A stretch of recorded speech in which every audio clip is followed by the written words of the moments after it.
Welcome to Jagannadh kitchen. చూడండి, ఈ గ్లాస్తో 2 గ్లాసుల బియ్యాన్ని తీసుకొని ఒక గ్లాస్ మినపప్పు వేసి నైట్ రుబ్బి పెట్టుకున్నానండి. ఇప్పుడు వీటికి కలర్స్ అండి, ఫుడ్ కలర్స్ కలిపి పెట్టుకున్నాను. Green, yellow, pink. ఇది బీట్రూట్ కలర్ అండి. ఇది ఇప్పుడు దీన్ని ఒక వెరైటీగా దోశ వేసి ఇస్తాను రండి. ఈ విధంగా 2 స్టిక్స్ పెట్టుకున్నాను కదండి, వీటిపైకి వెళ్ళి ఇప్పుడు చూడండి.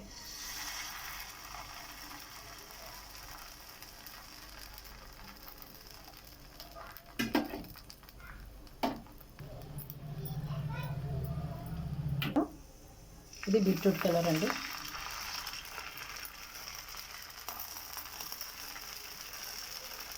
ఇది కొంచెం పలసగా అయిందండి, బీట్రూట్ వాటర్ కలిపే వరకు పలసగా అయిపోయింది.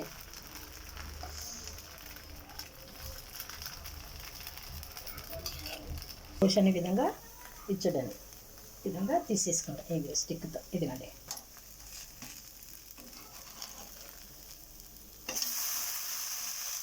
ఇది బీట్రూట్ది కొంచెం వాటర్ ఎక్కువైంది కదండి.